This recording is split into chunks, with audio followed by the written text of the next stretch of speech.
Bonjour à tous les amis. Alors je vais vous faire un petit début spécial. Tout d'abord, je voudrais m'excuser auprès de tous ceux qui m'ont regardé dernièrement sur mes dernières vidéos. Je les ai re-regardées et je trouve que j'ai beaucoup trop bafouillé. Mais pour ma défense, je tenais à vous dire que j'ai beaucoup de travail en ce moment, que ce soit au travail et même à la maison, j'ai beaucoup de choses à faire.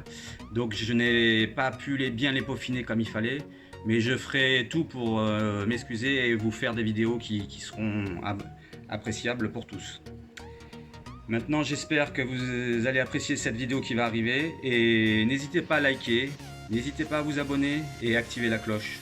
Avant de parler mercato, je vous ai préparé tout à l'heure un petit jeu. Voici une photo de joueur flouté qui serait passé par l'OM. Donc donnez-moi dans les commentaires le nom du joueur. Je ne répondrai pas dans les commentaires pour pas inciter les autres auditeurs à mettre leur choix. Voilà. Donc j'en ai d'autres sur Instagram pour ceux qui s'intéressent, d'autres jeux différents et ils seront assez sympas, vous verrez, vous passerez un bon moment. Maintenant, on va passer au Topo Mercato numéro 4. Petite rumeur concernant Anselmo Garcia McNulty.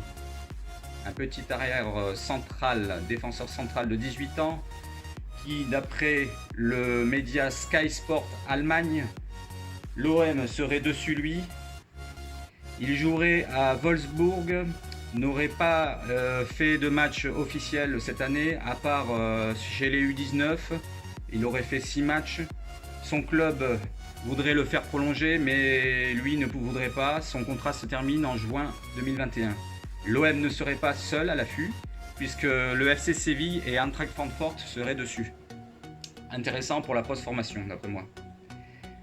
Ensuite, concernant Amin Adli, selon Mohamed Bouafsi, le célèbre journaliste RMC, le joueur n'aurait pas forcément un accord avec le club phocéen.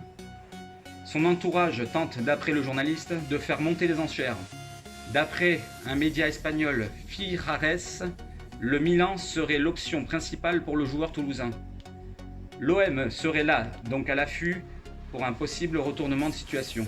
Selon la Provence, le FC Toulouse réclamerait entre 5 et 10 millions pour l'opération. Passons maintenant au cas Bouba Kamara.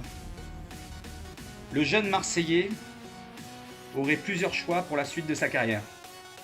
En première ligue, Chelsea serait le club le plus chaud pour s'attacher ses services.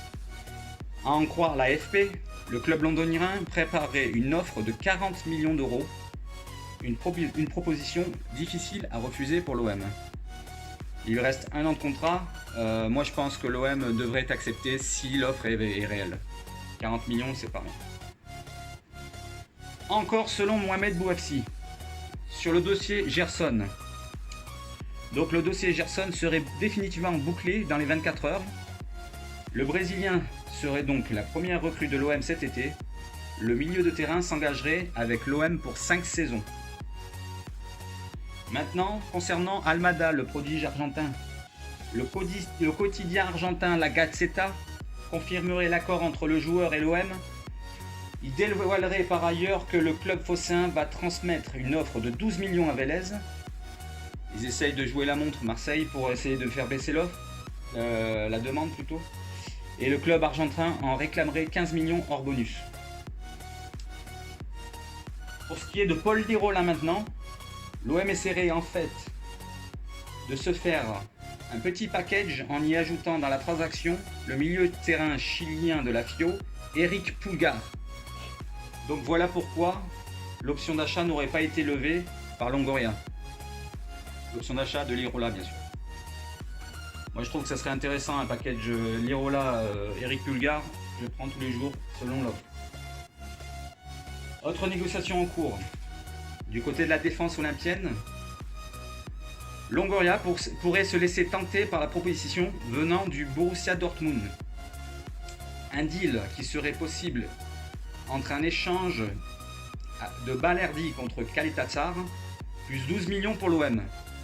Donc, Balerdi qui partirait à l'OM, Kaletatsar à Dortmund et 12 millions pour l'OM. Étant donné que le colosse croate n'a plus trop la tête à l'OM, il serait judicieux d'accepter l'échange au plus vite d'après moi. Qu'est-ce que vous en pensez? Moi je pense que Longoria devrait accepter. Voilà pour aujourd'hui et on se retrouve à la prochaine pour un autre Topo Mercato. A bientôt et bonne journée.